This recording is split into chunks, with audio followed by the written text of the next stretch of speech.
Hi. So Madeline here for a community chat. Let's see. Adam Lippin is joining me. So, shoot. Oh, there we go. Thank you for bearing with my technical issues here. Let's see. It looks like, oh, there we go. Okay. Hello. Hey. Hey, partner. How are Hey, you? partner. I'm good. How are you? Good. You look good. I like your background too. Thank you. Nice. I need to lower it so I have it. So anyway, listen. This is my name is Adam Lippin. I'm the co-founder of Cuddlist along with my partner Madeline, and we are here to basically share with you what we believe the benefits of being a member of Cuddlist, being part of our community. Madeline is the sort of creator and architect of our community and of our training program, and I've been fortunate enough to meet these incredible people. It's the thing that I most love about what I do is that I'm in contact with. I'm going to start crying, but I'm in community with like 150 people who really care about the human condition, and they care about being a part of a solution, and they care about being fully present for their client and helping each other. And so we have a really supportive group of practitioners that in real time on a private Facebook group communicate. We have weekly practitioner calls. Madeline does a call for everyone in training and everyone who's on the site. Weekly, I do a marketing call for the people who are on the site. And so I just want to say hello, and we'll do our best to answer questions, even though neither of us are sort of experts in sort of figuring this out. So I just wanted to say that, and I'll turn it over to Madeline now. Thank you, Adam. Yeah, as Adam said, he's the business know-how side of this, and I'm the practitioner know-how side of this, the training side of this. And for me, and this is how Adam and I met. I've been facilitating cuddle parties for years. That's an organization, a facilitation and a training where we do workshops on consent, where people use, cuddling to get their touch needs met, to be in community with each other, to practice healthy communication and healthy intimacy.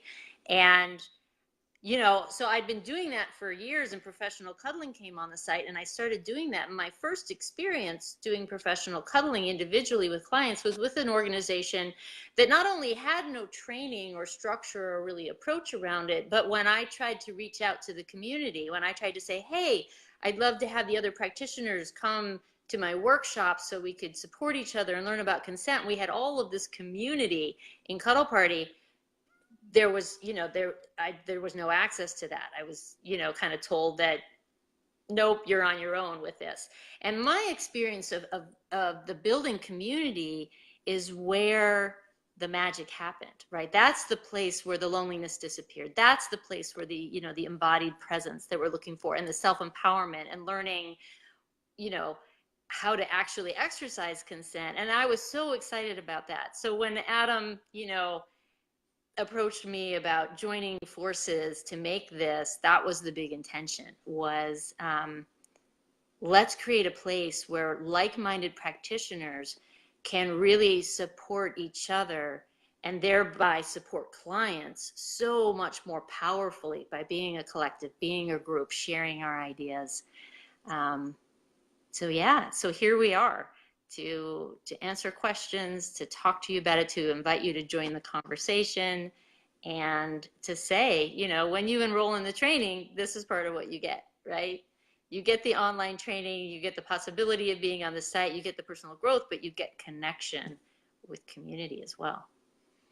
Yeah, so when I started this, I had a pretty good thought that clients will benefit. I really had sort of an intuitive sort of understanding of the need for sort of touch to happen with containers in a very safe way.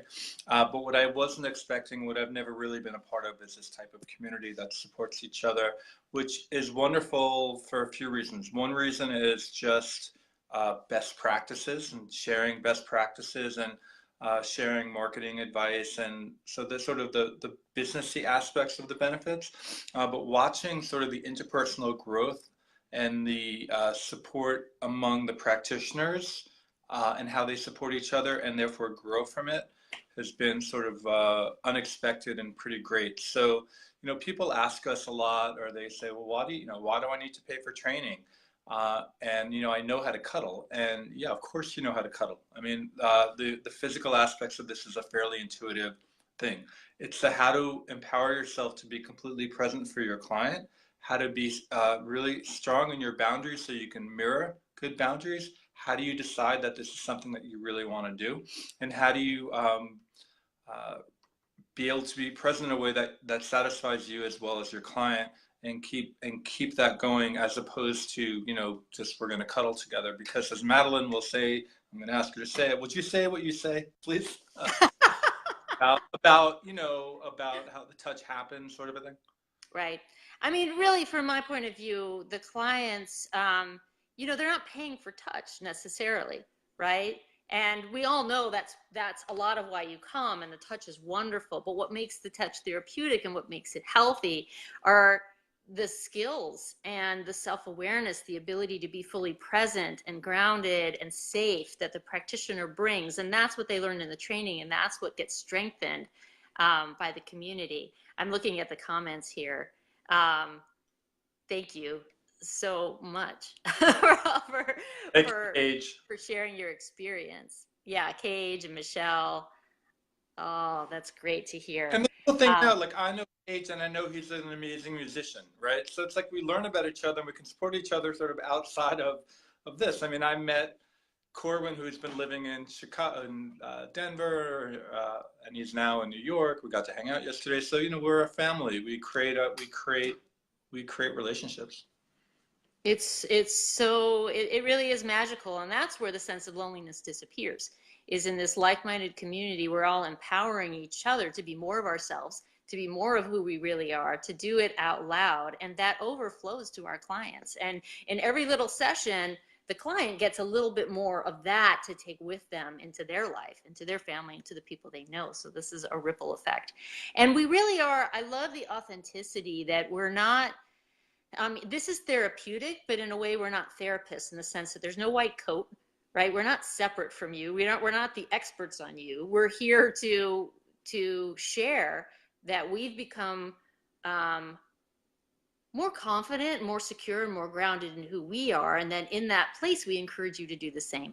And that happens through touch, that happens through the communication, it happens through just the positive regard and that safe space to listen, to be held. All of that happens. And it's different for each client. It's such a wonderful thing to be a part of.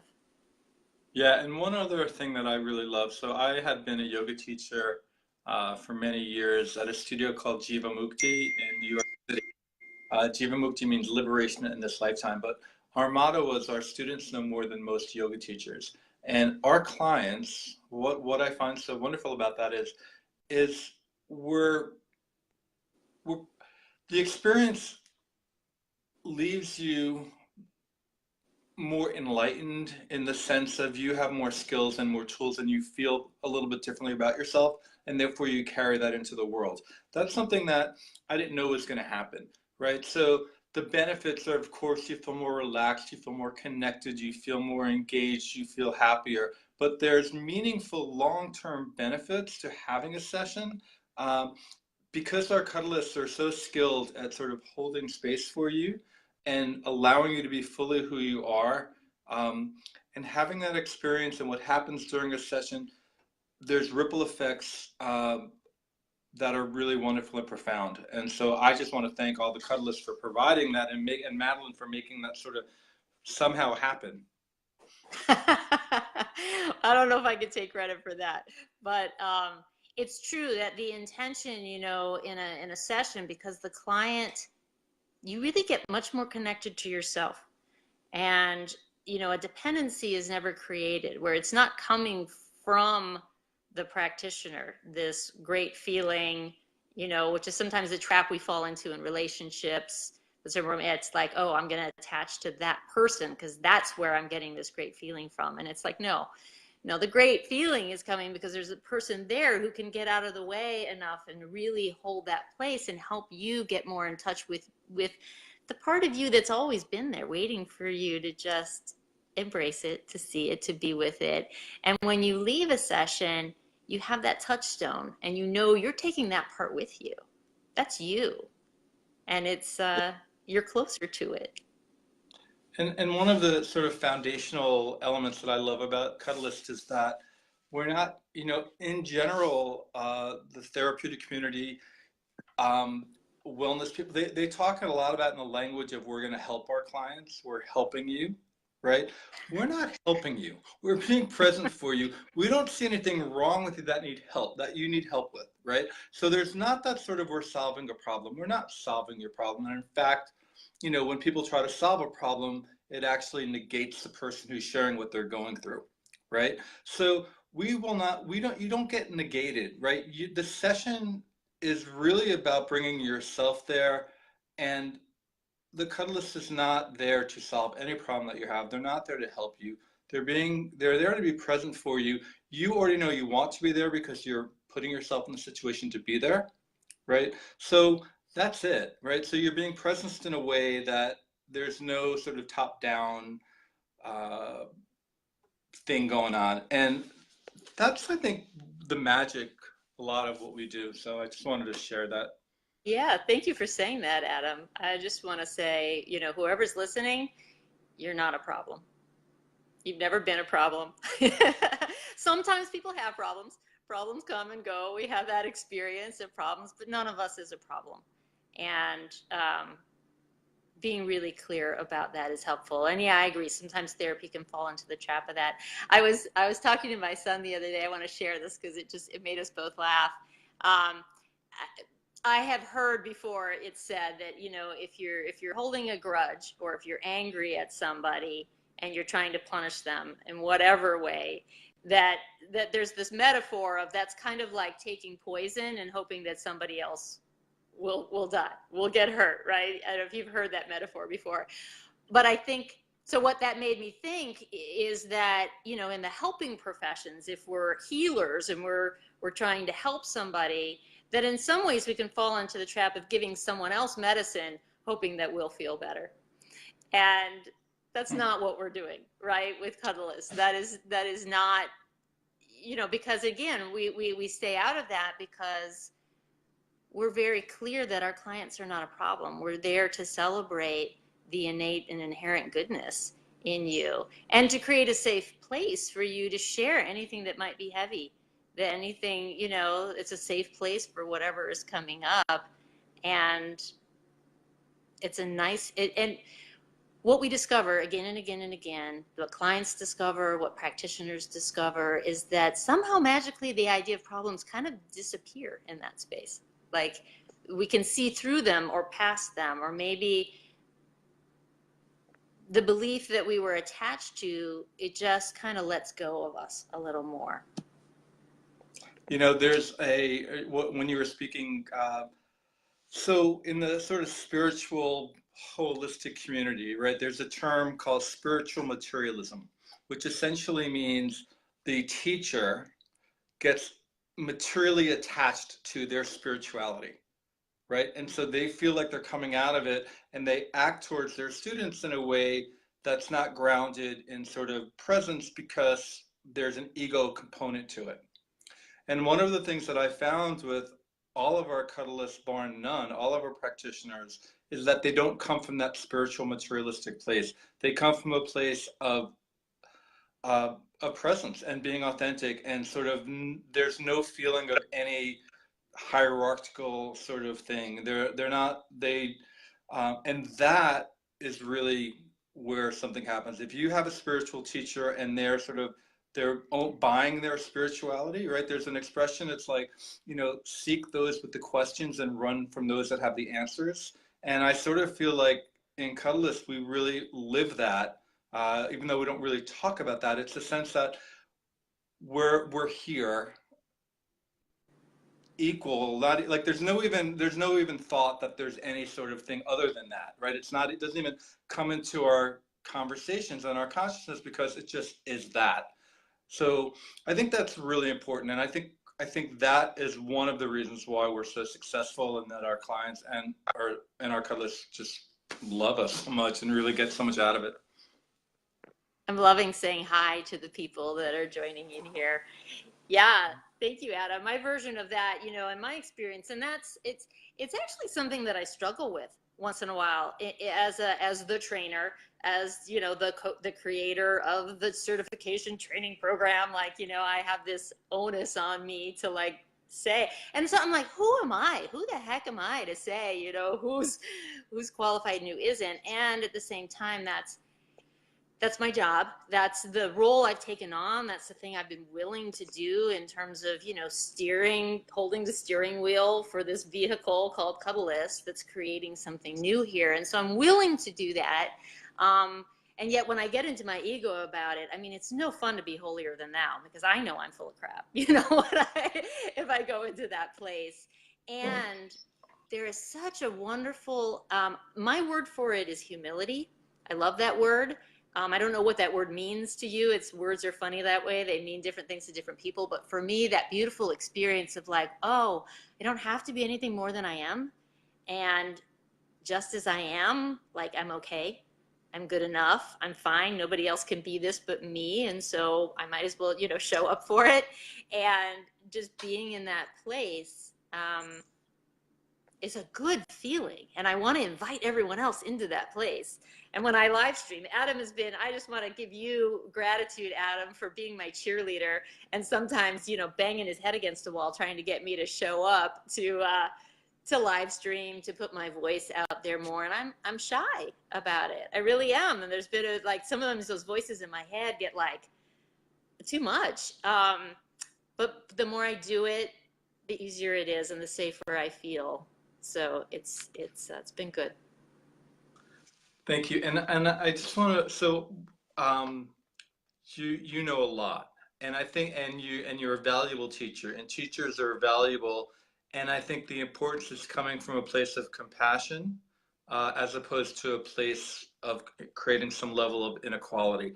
And I think that's the other way to sort of say what I'm trying to say, because um, there's nothing, it's good to have strong skills and impart skills, and help and develop and allow people to develop into their best selves, right? But it comes from a place that is compassionate and mindful, as opposed to an ego-driven place. Because when something gets to an ego-driven place, it's noticed, and the energy is blocked. So in the Cuddlist community, the energy is generally not blocked, and it's very open, which is why the benefits happen so much, is because it's all coming from a space of being part of something, as opposed to, any sort of leadership role for the community in general. And so, anyway, I just wanted to say that. And so, if you haven't had a session, book one. Well, I'm sorry, Book Madeline. a session. I was just gonna piggyback on what you're saying. I'm enjoying this conversation, Adam, and I don't get to hang out on this, talk about this stuff a whole lot.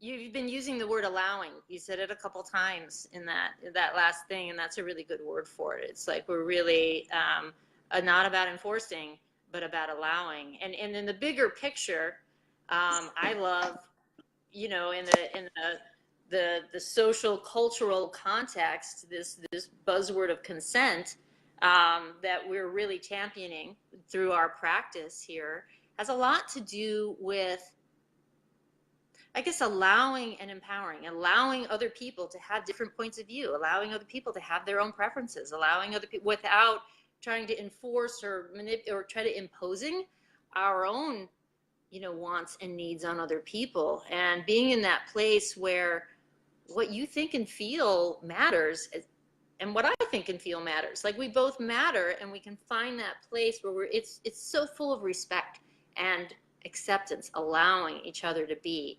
And when we operate and create a little container in a session where all of that is where we start from, that's the foundation. it's so refreshing and energizing and rejuvenating to be in that place with somebody. And again, I want to see more of that. We're really moving toward that collectively, more of that in our workplace, more of that in the politics, in the public sphere. Really, people kind of seeing that, yeah, a lot of the drama and the conflict and the tension isn't taking us where we want to go, and we can do better. There's my little soap Um, for the cool. day. Yeah, no, so I mean, I think I'm complete. If you want to keep on talking, we can. And I think, maybe we should try to do this more regularly. And, you know, check out our website, cuddlist.com. If you want to, if you had been thinking about becoming a cuddle professional, a cuddle therapist, you know, check us out because we are indisputably the leader in terms of, um, well, we're not the lead. I don't want to say that. What we do is we have a really wonderful vehicle We're to proud have of you it. join. I'm sorry? We're proud of it. We're very proud of the Yeah, vehicle. we're really proud of what we do, and we've had a great experience. So join us, and thank you. What? I want to add, so click on become a cuddlist if you're interested in that. And coming very soon, like within a day or two, the advanced training is going to be up there. So Cool. we're rolling out a new advanced training. So the online training is beautiful and basic, and part of it, if you want to do more of a deep dive, there's an 8-week with 90 minutes each week live with myself and Cassandra Brown, where we're doing an expanded version of the training. So stay Cool. tuned. All right. Thank you, everyone, for watching. And Jim, I think a longtime old good friend and Denver, and hey, Oh, Milwaukee, and Gaia, and Kaya, you're smarter than me. I dude, see etc. Robin Hoffman. You Yay. got to scroll it to see. But anyway, I'm gonna go. Thank you very much, and bye. Bye.